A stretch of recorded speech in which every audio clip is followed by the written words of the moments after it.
Hello बच्चों, welcome back to my YouTube channel doctors education point. आज के हम लेक्चर में कवर करेंगे कफ के बारे में। मैंने लास्ट लेक्चर में आपको पढ़ाया था पित्त के बारे में। अगर आपने वीडियो नहीं देखी है तो पहले वो वीडियो अच्छे से देख लेना, उसमें हमने पूरा पित्त कवर किया है। मैंने वात का भी लेक्चर इस तरीके से बना रखा है। आपकी ये डिमांड पर आज मैं कफ कंप्लीट कराऊंगी।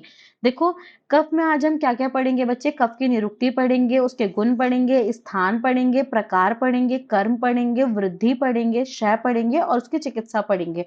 ये कफ के बारे में अगर इतना आपने पढ़ लिया सफिशिएंट है, क्योंकि कफ जो है, या फिर वात हो या पित्त हो या कफ, तीनों ही दोष जो है वो बहुत ही ज्यादा इंपॉर्टेंट है हमारी बॉडी में। और हमें यहाँ पढ़ने ही पढ़ने हैं। आयुर्वेद में चाहे आप फर्स्ट प्रॉफ पढ़ रहे हो, सेकंड प्रॉफ पढ़ रहे हो, थर्ड प्रॉफ पढ़ रहे हो, सारे ही प्रॉफ में आपके लिए कंपलसरी है ये पढ़ना है, क्योंकि हम जो ट्रीटमेंट करते हैं वो दोषों के बेसिस पर ही ट्रीटमेंट करते हैं आयुर्वेद में। तो आपको अच्छे से पढ़ना है। अब देखो, मैंने यहाँ पे सिर्फ कफ लिखा है, कफ दोष नहीं लिखा है ना। तो आपको एक चीज ध्यान रखनी है बच्चे, चाहे वो कफ हो या पित्त हो या फिर वात हो, तीनों ही जो हैं, अगर ये इक्विलिब्रियम स्टेज में हमारी बॉडी के अंदर रहते हैं तो ये उस टाइम पर दोष का काम या दोष इन्हें हम नहीं कहते हैं। दोष कब बोला जाता है इन्हें? जब ये अपने नॉर्मल या फिर इक्विलिब्रियम स्टेज से डेविएट हो जाते हैं। मतलब इनकी बॉडी के अंदर वृद्धि हो जाए या इनकी बॉडी के अंदर क्षय हो जाए। देखो, मैंने यहाँ टॉपिक लिखा है कफ की वृद्धि और कफ का क्षय हो जाना। तो होगा क्या, जो इनका नॉर्मल कर्म होगा, मतलब जो फिजियोलॉजिकल फंक्शन इनका होगा, ये उस टाइम पर वो ना करके क्या करेंगे, अपने अलग सिम्टम्स को दिखाएंगे। तो उसे ही उस टाइम पर इसे हम दोष बोलेंगे। तो याद रखना है, वात पित्त कफ कोई दोष नहीं है हमारी बॉडी के अंदर, लेकिन अगर ये डेविएट हो जाते हैं तो जब ये दोष का काम करते हैं। ठीक है, तो लेक्चर स्टार्ट करते हैं। सबसे पहले हम कफ की निरुक्ति देखते हैं। देखो, वाग्भट के अकॉर्डिंग अगर हम कफ की निरुक्ति देखें तो क्या लिखा है? श्लेष्मते बंध्यति इति कफहा। श्लेष्मा किसे बोला गया है? कफ को बोला गया है। ठीक है, याद रखना है आपको, कफ को क्या बोला जाता है? श्लेष्मा बोला जाता है, श्लेष्मा। ठीक है, तो क्या लिखा है? श्लेष्मते बंध्यति इति कफहा। जो शरीर के विभिन्न अवयवों को, यानी कि जो अलग अलग बॉडी के पार्ट्स को जो बंधन करता है, जो जोड़ता है, उन्हें क्या बोलते हैं हम? उसे हम कफ बोलते हैं। देखो, यहाँ लिखा है जो शरीर के विभिन्न अवयवों को जोड़ता है तथा उन्हें एकत्रित और एवं स्थिर करता है, उसे हम कफ कहते हैं। मतलब जो बॉडी के पार्ट को जोड़ेगा और उसे स्टेबिलिटी देगा, उसे हम कफ बोलते हैं। ठीक है, इतनी चीज आपको याद रखनी है। ये इसकी निरुक्ति है, मोस्ट इंपॉर्टेंट है, याद रखना है आपको।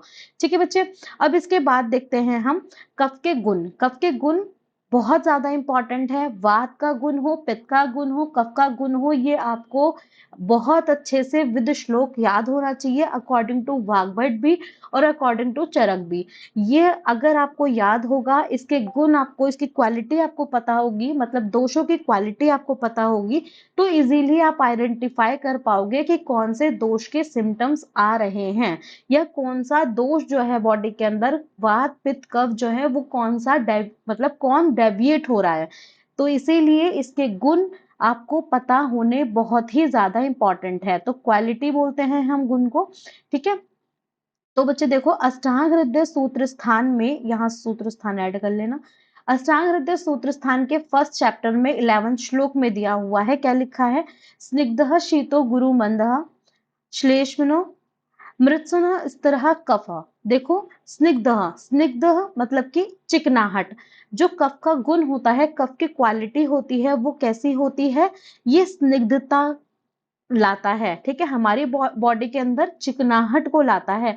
अगर किसी की बॉडी ड्राई नहीं होती है, मतलब चिकनी चिकनी रहती है, तो वो किसकी वजह से रहती है? कफ की वजह से रहती है, क्योंकि वहां पर कफ प्रेजेंट होता है।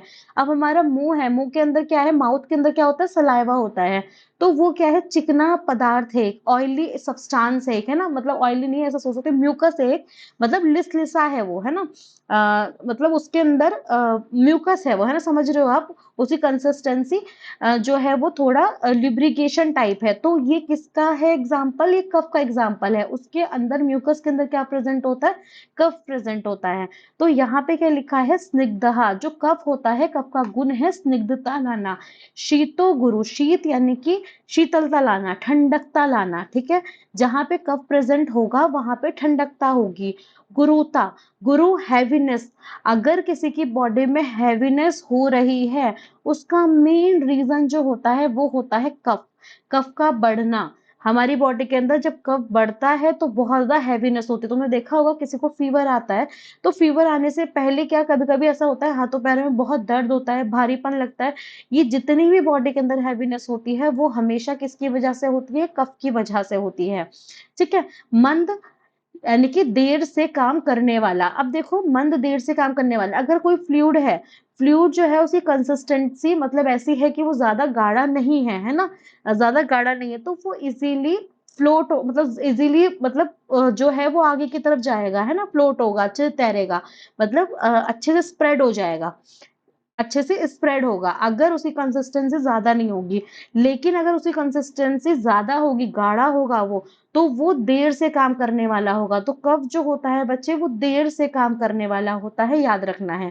शालक्ष्ण होता है, वो शालक्ष्ण चिकना होता है, लिब्रिगेशंस होता है उसके अंदर, मृत्सन लिसलिसा होता है। जैसे तुम म्यूकस को ले सकते हो, अपने मुंह के अंदर जो सलाइवा होता है उसे बोलते हैं लिसलिसापन, लिब्रिगेशन टाइप, है ना। स्थिरता, स्टेबिलिटी लाने वाला होता है। ये किसके गुण है? सारे कफ के गुण है। मोस्ट इंपॉर्टेंट है विद श्लोक, आपको ये याद होने चाहिए। चाहे वात के गुण हो, चाहे पित्त के गुण हो, या कफ के गुण हो, तीनों ही दोषों के गुण आपको ये याद होने चाहिए, बहुत ही ज्यादा इंपॉर्टेंट हैं, ठीक है। याद रखना है विद श्लोक। तो मैंने क्या बताया, कफ की क्वालिटी क्या है? कफ की क्वालिटी है कि जो कफ हमारी बॉडी के अंदर होगा वो चिकनाहट लाता है, शीतलता लाता है, हैवीनेस लाता है, ठीक है। मंदता, स्लो काम करवाने वाला होता है। शालक्ष्ण चिकनापन लाता है, लिसलिसा होता है, और स्टेबिलिटी लाता है, ठीक है बच्चे। अब इसके बाद देखते हैं हम कफ का स्थान।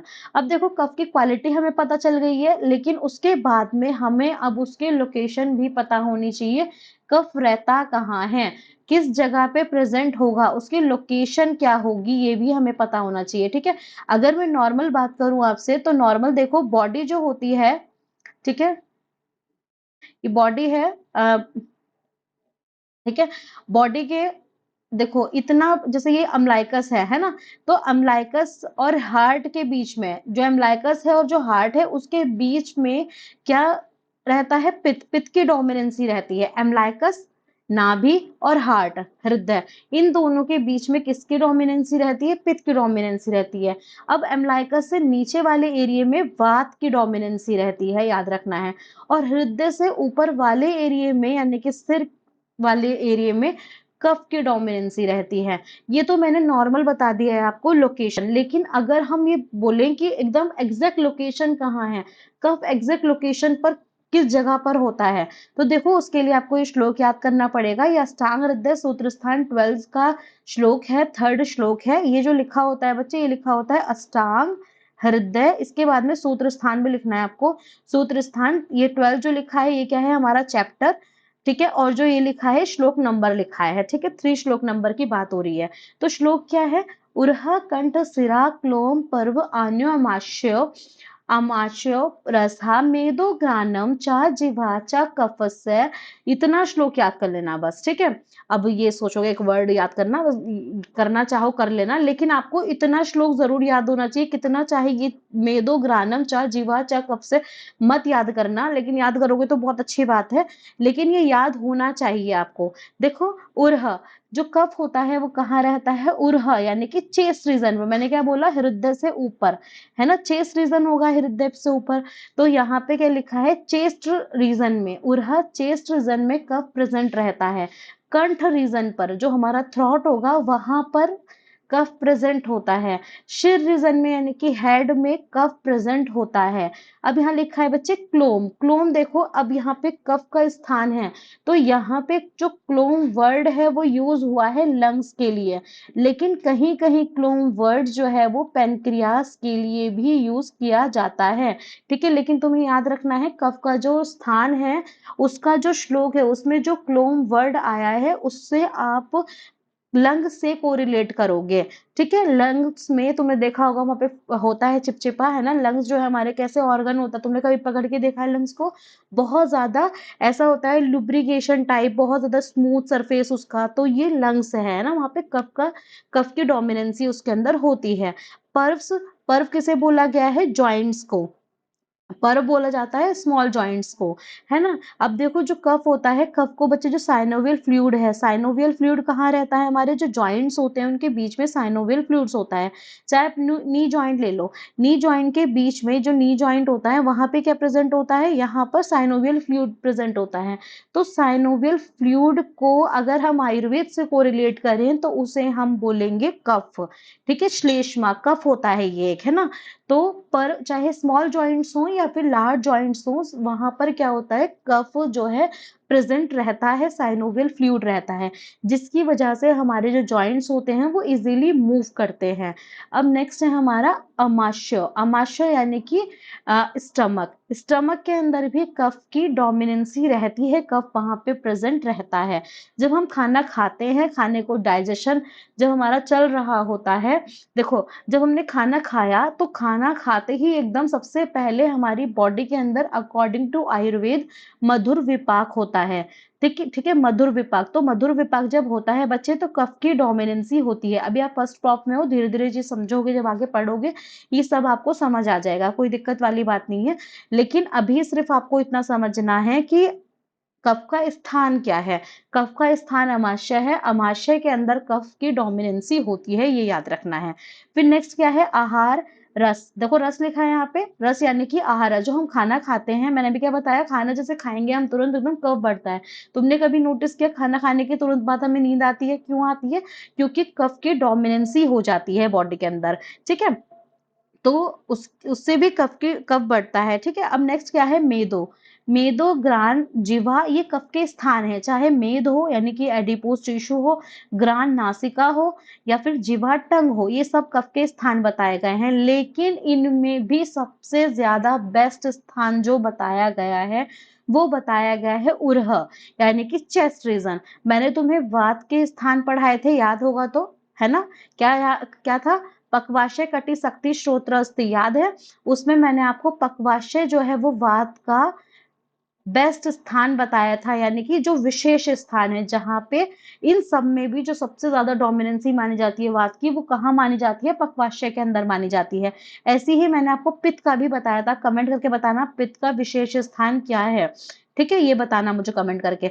अब मैं कफ का बता रही हूँ, कफ का क्या है? उरहा है। ठीक है बच्चे, अब इसका स्थान हो गया, स्थान के बाद देखते हैं हम इसके कर्म। अब देखो कफ का कर्म क्या होगा ये देखेंगे। कफ का कर्म क्या होगा? कफ का कार्य क्या है, मतलब वह क्या करता है। अब हमारी बॉडी में देख लिया हमने कि कफ कहाँ रहता है, कफ के क्वालिटी क्या है। अब हमें ये भी तो पता चलना चाहिए कफ काम क्या करता है ना। अब देखो अगर ये फिजियोलॉजिकल कंडीशन में है तो ये बहुत अच्छा नॉर्मल काम करेगा। क्या काम करेगा? अष्टांग हृदय सूत्रस्थान 11 चैप्टर में 3rd श्लोक में दिया हुआ है, श्लेष्मा स्थिरत्व स्निग्धत्व संधि बंधन क्षमा अधिबी। क्या लिखा है यहाँ पे? अभी देखो यहाँ पे लिखा है श्लेष्मा यानी कि कफ, जो कफ है वो स्थिरता यानी कि स्टेबिलिटी, स्थिरता यानी कि स्टेबिलिटी लाने का काम करता है। स्निग्धता, स्निग्धता यानी कि चिपचिपाहट, है ना। स्निग्धता बिल्कुल स्मूथ बनाना, ऑयली वाला स्मूथ बनाना बॉडी को। और संधियों को बांधना, देखो संधि बंध यानी कि संधि को बांधने का काम करेगा। ठीक है, नेक्स्ट है हमारा क्षमा। ठीक है, इसका मतलब क्या है, क्षमादिव्य का मतलब क्या है यहाँ पर, सहनशीलता लाने वाला होता है, स्टेबिलिटी लाने वाला होता है। तो जो कफ होता है वो हमारी बॉडी के अंदर स्थिरता लाएगा, ठीक है। जो भी हमारी जैसे संधि हैं, जॉइंट्स हैं, जॉइंट्स को बांध कर रखेगा। बॉडी के अंदर जितनी भी स्निग्धता होगी वो कफ की वजह से होगी। जो हम खाना खाते हैं, खाना खाने के बाद में जो मुंह के अंदर जो हमारा बाइट लेते हैं, हम रोटी का जो बाइट लेते हैं, वो अच्छे से लुब्रिक मतलब म्यूकस से मिलता है, चिपचिपाहट फ्लूइड मिलता है, वो पूरा एकदम से बोलस जो बनता है वो किसकी वजह से बनता है, माउथ में जो म्यूकस होता है उसकी वजह से बनता है। वो किसका काम है, कफ का काम है ये, ठीक है। तो स्निग्धता लाने वाला होता है, सहनशीलता उत्पन्न करने वाला होता है, ये सारे काम किसके होते हैं, कफ के काम होते हैं। ये फिजियोलॉजिकल फंक्शन है इसका, ये वर्क नहीं फंक्शन लिख रहे हैं यहाँ पे, फिजियोलॉजिकल फंक्शन है इसका, ठीक है, याद रखना है। अब देखो इसके बाद में देखते हैं हम, अगर ये फिजियोलॉजिकल फंक्शन से डेविएट हो जाए, अगर इसकी वृद्धि हो जाए, जैसे मैंने बोल दिया कितना नॉर्मल अमाउंट होना चाहिए, आयुर्वेद में ऐसा नहीं दिया हुआ है कि जैसे हम बोल देते हैं कि सोडियम की हमारी बॉडी के अंदर कितनी नॉर्मल वैल्यू होनी चाहिए, उससे बढ़ गया तो दिक्कत होगी, इसमें कोई नॉर्मल अमाउंट नहीं बताया गया है। सिर्फ सिम्टम्स को देखकर ही तुम बता सकते हो कि ज्यादा हो रहा है कफ या कम हो रहा है कफ, है ना। लेकिन फिर भी अब ये जो नॉर्मल अमाउंट है इसका, उससे क्या हो रहा है, ये बढ़ गया है, उससे बढ़ रहा है, तो उसे बोलेंगे वृद्धि। तो जब वृद्धि होती है तो क्या सिम्टम्स देखने के लिए हमें मिलेंगे, ये देखते हैं हम। देखो, श्लेष्मा अग्नि सदन प्रसेक आलस्य गौरवम, ये श्लोक मोस्ट इंपॉर्टेंट है, मोस्ट इंपॉर्टेंट। अष्टांग हृदय सूत्र स्थान 11 चैप्टर का 7 श्लोक है, बहुत ही ज्यादा इंपॉर्टेंट है, ये याद करना ही करना है। श्लेष्मा अग्नि सदन मतलब जो श्लेष्मा है, जो कफ है, जब अपनी मात्रा में बढ़ जाता है तो अग्नि सदन, अग्नि को, जो हमारी डाइजेस्टिव फायर होती है, जो खाना होता है, खाने को जो पचाने वाली अग्नि होती है, ये उसे मंद कर देता है। अब कैसे मंद करेगा, मैंने अभी स्थान में क्या बताया, ये कफ जो है पेट के अंदर भी रहता है, अमाशय के अंदर भी रहता है। जब ये अमाशय के अंदर नॉर्मल अमाउंट में है तो खाने को चिपचिपाहट देगा, खाने को अच्छे से डाइजेस्ट करने में हेल्प करेगा। लेकिन अब ये कफ अगर पेट के अंदर बढ़ गया है, तो जो यहाँ पे अग्नि है, अब देखो तुम सोचो आग लगी हुई है कहीं और उसमें पानी गिर जाए, है ना, तो क्या होगा, आग बुझ जाएगी। तो ऐसे ही अगर कफ है, कफ के अंदर क्या है, स्निग्धता है, शीतलता है ना। जो पित्त है, पित्त के कैसा रहता है, वो उष्ण रहता है, तो ये अपने ठंडकता से अग्नि को बुझाएगा। तो यहाँ पर यही लिखा है, जब कफ बढ़ जाएगा, अग्नि जो है वो मंद हो जाएगी, अग्नि सदन यानी कि अग्नि जो है वो मंद हो जाएगी। प्रसेक, प्रसेक यानी कि सलाइवेशन, माउथ के अंदर बहुत ही ज्यादा सलाइवा आएगा, ठीक है। सलाइवेशन, लला स्त्राव भी बोलते हैं, याद रखना है आपको, ये वर्ड भी आप देखने के लिए आपको मिलेगा। प्रसेक आलस्य, आलस्य का मतलब क्या होता है, आलस्य का मतलब होता है लेजीनेस, लेजीनेस आएगी, इंसान का काम करने का मन नहीं करेगा। गौरवम, भारीपन लगेगा, मैंने भी तुम्हें क्या बताया था, कफ का काम होता है हैवीनेस, है ना।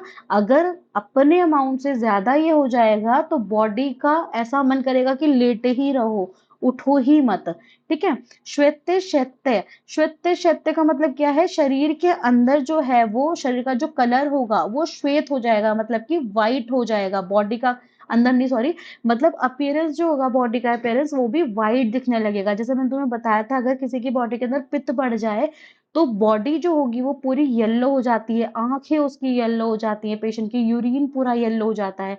आपको याद होगा तो पित्त की वृद्धि में मैंने पढ़ाया था, ठीक है। तो यहाँ पर अगर कफ की वृद्धि होती है तो बॉडी जो है वो कैसी हो जाती है, व्हाइट हो जाती है, ठीक है, याद रखना है। और शैत्य, शैत्य का मतलब यहाँ पे शीतलता, ठंडक, कोल्ड हो जाती है, ठीक है।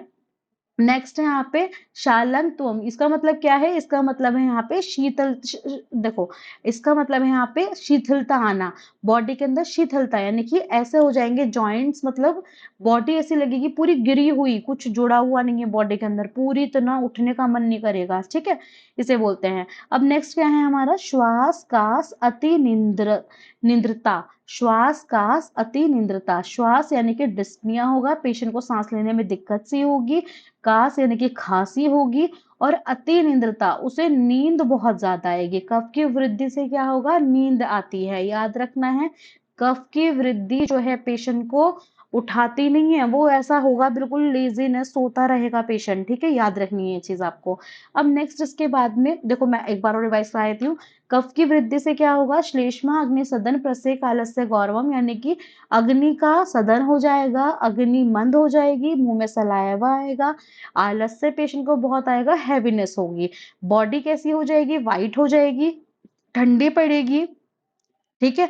और शरीर जो होगा बिल्कुल शिथिल हो जाएगा, श्वास-कास और नींद बहुत ज़्यादा आएगी, ठीक है बच्चे? अब इसके बाद देखते हैं कफ की क्षय के लक्षण। कफ की क्षय अगर अपनी जो नॉर्मल अमाउंट है, नॉर्मल अमाउंट से कम हो जाता है कफ, तो क्या होगा? देखो, कफे ब्रह्म श्लेष्मा आशनाम शून्यत्वम हृद द्रव शलत संधिता। देखो क्या है बच्चे यहाँ पे, ये अष्टांग हृदय के 11 चैप्टर का 16 श्लोक है। अगर कफ हमारी बॉडी में कम हो जाता है तो पेशेंट को भ्रम, चक्कर आएगा, डिजीनेस ऐसा रहेगा, बिल्कुल सर घुमा घुमा सा रहेगा। और श्लेष्मा आशय नाम, यानी कि जो श्लेष्मा का आशय, जो श्लेष्मा यानी कि कफ, जो कफ का आशय होगा, मतलब जहां पे रहेगा वो आशय जो है होगा, आशय बोलते हैं जगह को जहां रहा जाता है, चाहे कफ हो या कोई भी हो। आशय यानी कि जो चीज रहेगी, जैसे हमारा घर हमारा आशय है, ठीक है? तो जो कफ का आशय होगा, जैसे कि वक्ष प्रदेश हो गया, चेस्ट रीजन हो गया, मैंने अभी बताया तुम्हें, जिह्वा हो गई, नासा हो गई यानी कि टंग हो गई, नाक हो गई, इन सब में क्या होगा? खालीपन हो जाएगा। मैंने क्या बोला अभी? कफ का श्रय होगा। तब कफ का श्रय होगा तो क्या होगा? घर में खालीपन हो जाएगा। और कफ का घर कौन है? घर का कफ का घर है चेस्ट रीजन, है ना?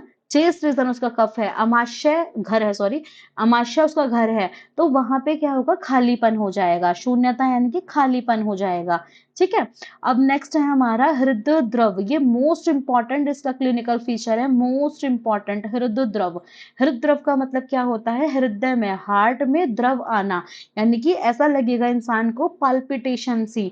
पाल्पिटेशन मतलब कि सर अगर आप, सॉरी, हार्ट पर अगर मतलब हार्ट पर अगर आप हाथ भी नहीं रखोगे ना, तो पेशेंट को जब भी ऐसा लगता है कि मेरा दिल जो है वो ऐसा हो रहा है, धक धक धक धक धक, इस तरीके से हो रहा है। पाल्पिटेशन का मतलब होता है अपनी हार्ट बीट अपने आप ही महसूस होती है इंसान को।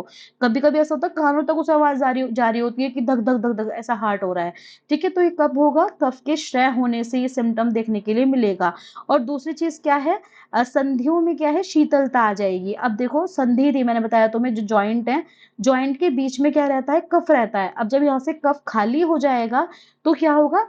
संधि में शीतलता हो जाएगी, है ना? ये ढीली ढीली सी हो जाएंगी, तो कफ के क्षय होने पे दिखाई देगा हमें, ठीक है बच्चे? अब लास्ट देखते हैं हम कफ की चिकित्सा। कफ की चिकित्सा क्या करेंगे? कफ का ट्रीटमेंट किस तरीके से करेंगे? ये श्लोक नहीं भी याद होता है, कोई जरूरत नहीं है याद करने की, इतना ज्यादा इंपॉर्टेंट नहीं है। मैंने आपको पहले भी बताया जब बात पढ़ाई थी, उसके उसमें भी बताया था, कफ पढ़ाया था, पित्त पढ़ाया था, उसमें भी बताया था। अब कफ में भी एक बात बता देती हूँ, किसी बच्चे ने ना देखा हो तो। देखो, चिकित्सा क्या होती है बच्चे? ट्रीटमेंट, है ना? इसे उपक्रम भी बोलते हैं, उपक्रम।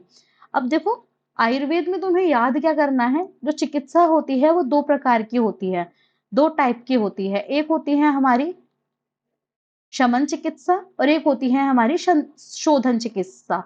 इसे हम संशोधन भी बोलते हैं, संशोधन। इसमें क्या करते हैं? शमन चिकित्सा में जो दोष होते हैं हमारे शरीर के, उसे शरीर में ही शांत कर देते हैं। मतलब इसमें दोष इतने बड़े नहीं होते कि शरीर से बाहर निकालो, मतलब कफ इतना बड़ा हुआ हमारी बॉडी के अंदर नहीं है कि उसे शरीर से बाहर निकालने की नीड है हमें। तो शमन चिकित्सा में क्या करेंगे? दोष को बॉडी के अंदर ही शांत कर देंगे। अगर कफ बढ़ रहा है तो क्या करेंगे? देखो मैं बात नहीं बताती हूँ। अगर बॉडी में वात बढ़ रही होती है तो पेशेंट को हम तेल का सेवन कराते हैं, और अगर पित्त बढ़ रहा होता है तो घृत का सेवन कराते हैं। ये मैंने वात में पढ़ाया था, तो वात पढ़ाई थी जब बताया था, पित्त पढ़ाया था जब बताया था। अब देखो कफ पढ़ा रही हूँ, कफ में क्या करेंगे हम? अगर हमें शमन चिकित्सा करनी है किसी पेशेंट की, तो उसे मधु का सेवन करने के लिए बोलेंगे। मधु मतलब कि हनी, शहद, ठीक है? इसे हम शोध भी बोलते हैं, आयुर्वेद में शोध भी बोला जाता है, ठीक है, ये शमन चिकित्सा है। जब बॉडी में कफ इतना बढ़ रहा है कि उसे बॉडी से निकालने की जरूरत नहीं है, बॉडी के अंदर ही शांत किया जा सकता है, ठीक किया जा सकता है पेशेंट को, तो उस टाइम पर हमें उसे मधु का सेवन करने के लिए देना चाहिए। ठीक है, अब देखो एक होती है शोधन चिकित्सा। बॉडी के अंदर दोष इतने बढ़ गए हैं बच्चे कि वो शरीर के अंदर शांत नहीं हो सकते हैं, उसे बॉडी को प्यूरिफाई करना ही पड़ेगा, शरीर से बाहर निकालना ही पड़ेगा। तो अगर वात बढ़ रही है बॉडी में तो क्या करेंगे हम, बस्ती देंगे पेशेंट को। ठीक है, बस्ती एक प्रोसीजर होता है, मैंने पूरा यूट्यूब चैनल पर मेरा पड़ा हुआ है, वो अपलोड कर रखा है लेक्चर, वो देख सकते हो आप। बस्ती देंगे हम। ठीक है, पित्त के लिए हम क्या करेंगे, विरेचन देंगे, पेशेंट को हम विरेचन कराएंगे, ये भी मैंने पढ़ा रखा है। और कफ जो है बच्चे, कफ के लिए क्या करेंगे, वमन कराएंगे। देखो बस्ती क्या होती है बच्चे, बस्ती जो है वो एनल रीजन से दी जाती है, इसमें जितनी भी गंदगी पेट की होती है वो सारी बाहर निकल जाती है। विरेचन में क्या होता है, परगेटिव्स, मतलब एक ऐसी औषधि पेशेंट को देते हैं जिससे उसका पेट साफ हो जाए, लूज मोशन के थ्रू सारा पूरा बाहर निकल जाती है गंदगी। ठीक है, अब वमन क्या होता है, वमन होता है वॉमिटिंग। यहाँ पे जितना भी कफ बढ़ा होगा बॉडी में वो वमन के थ्रू यानी कि वॉमिटिंग के थ्रू सारा बाहर निकाल देते हैं हम। ठीक है, तो ये होता है कुछ तरीका करने, मतलब ये कुछ ट्रीटमेंट करने का तरीका है आयुर्वेद में, शोधन चिकित्सा और संशमन चिकित्सा, ये हो गया। ठीक है, अब देखो रस के अकॉर्डिंग बताती हूँ मैं आपको। मधुर, अम्ल, लवण, कटु, तिक्त, कषाय, है ना। अब देखो ये जो ऊपर के 3 होते हैं ये कफ को बढ़ाते हैं। अब देखो हम कफ की चिकित्सा कर रहे हैं, तो कफ की चिकित्सा कर रहे हैं तो क्या ये कफ को बढ़ाने वाले द्रव्य देंगे हम पेशेंट को, बिल्कुल नहीं देंगे। याद रखना है, हम ये द्रव्य बिल्कुल भी नहीं देंगे। कौन से द्रव्य देंगे, कटु, तिक्त, कषाय। क्यों देंगे, क्योंकि ये कफ को कम करते हैं और ये वात को बढ़ाते हैं। ऐसे ही कफ को बढ़ा रहे हैं तो ये वात को कम करते हैं। ठीक है बच्चे, तो ये याद रखना है। अब देखो 3 जो होते हैं ये ऐसे ही अम्ल, अम्ल, लवण और कटु, ये जो है हमारे ये पित्त को बढ़ाने वाले द्रव्य होते हैं। तो अगर किसी को पित्त वाली डिजीज है उसे हम ये द्रव्य नहीं देंगे। कौन से द्रव्य देंगे, मधुर, तिक्त, कषाय देंगे। क्यों देंगे, क्योंकि ये पित्त को कम करते हैं। तो ये कॉन्सेप्ट होता है याद रखने का, ये तुम्हें फर्स्ट प्रॉफ में भी, सेकंड प्रॉफ में भी, थर्ड प्रॉफ में भी नीड होगी इसकी, इसीलिए मैंने आपको यहाँ पर समझा दिया है। इसे अच्छे से याद रखना, ये चीजें कभी भी मत भूलना। रस के अकॉर्डिंग, संशमन के अकॉर्डिंग, संशोधन के अकॉर्डिंग जो जो ट्रीटमेंट था वो मैं बता चुकी हूँ। अब देखो श्लोक में क्या दिया हुआ है, श्लोक में दिया हुआ है यहाँ पे, श्लेष्मो विधिना युक्तम तीक्ष्णम वमन विरेचनम। देखो मैंने क्या बोला अभी आपको, विधि पूर्वक तीक्ष्ण वमन विरेचन देना चाहिए। अगर हम कफ की चिकित्सा करते हैं उसके लिए श्रेष्ठ जो है बच्चे वो वमन बताया है, ये याद रखना है, श्रेष्ठ बताया गया है ये। यहाँ पे विरेचन का भी जिक्र है, किसी किसी कंडीशन में हम विरेचन भी कराते हैं, लेकिन श्रेष्ठ जो बताया गया है वमन बताया गया है, ये बात याद रखनी है। नेक्स्ट क्या लिखा है, अन्न, अन्न जो हम अन्न देंगे उसे, खाना जो देंगे वो कैसा देंगे, रुक्ष देंगे, ड्राई देंगे। क्यों देंगे ड्राई, क्योंकि उसकी बॉडी के अंदर कफ की वजह से स्निग्धता बढ़ रही है ना। ऑयली ऑयली अगर हमने पदार्थ दे दिए उसे, प्रोडक्ट दे दिए, उससे और ज्यादा कफ बढ़ जाएगा, तो उसके अपोजिट देंगे। ठीक है, रुक्ष, अल्प और तीक्ष्ण, उष्ण, कटु, तिक्त, कषाय। मैंने अभी तुम्हें क्या बताया, कटु, तिक्त, कषाय, ये देना है हमें, है ना, कटु, तिक्त, कषाय। तो ये द्रव्य देंगे हम पेशेंट को। ठीक है, और उष्ण देंगे, क्यों, क्योंकि कफ का गुण होता है शीतल, तो इसके अपोजिट देंगे हम पेशेंट को उष्ण। आयुर्वेद में सिर्फ हमें अपोजिट ट्रीटमेंट करना होता है, ये बात आपको ध्यान रखनी है। लंबे समय से रखे मद्यपान का सेवन करा देंगे हम पेशेंट को। देखो लिखा है यहाँ पे, दीर्घ काल स्थितम मध्यम।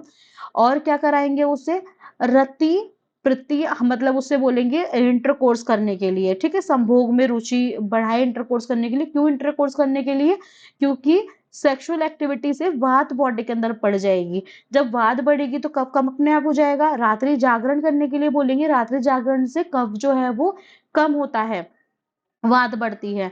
अनेक प्रकार के उसे एक्सरसाइज करने के लिए बोलेंगे हम पेशेंट को, चिंता रुक्ष द्रव्यों का सेवन करने के लिए, मसाज कराने के लिए।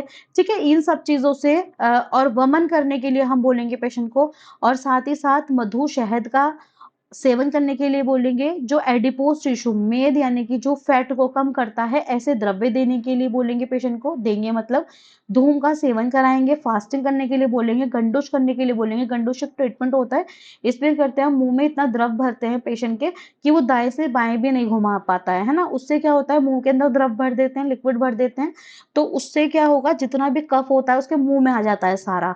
ठीक है, ये सब चीजें हैं। और सुख का अभाव यानी कि थोड़ी वो टेंशन वगैरह लेगा तो उससे क्या होगा, कफ जो है कम होगा बॉडी के अंदर का। ठीक है, कफ बढ़ता है अगर इंसान ज्यादा खुश रहता है तो ये सब चीजें हैं, ये याद रखनी है आपको। ठीक है बच्चे, थैंक यू सो मच। अगर आपको ये लेक्चर मेरा अच्छा लगा हो तो मुझे बताना।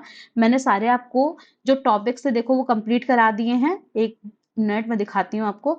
कफ की निरुक्ति भी, कफ के गुण भी, स्थान भी मैंने पढ़ा दिए। कफ के दोष, कफ दोष के जो प्रकार हैं वो 5 प्रकार है। उसकी वीडियो मैं लिंक में डाल दूंगी नीचे डिस्क्रिप्शन बॉक्स में, वो वहां से देख लेना, मैंने अच्छे से पढ़ाया है वो। ठीक है, मैं लेक्चर एंड करती हूँ। Thank you so much.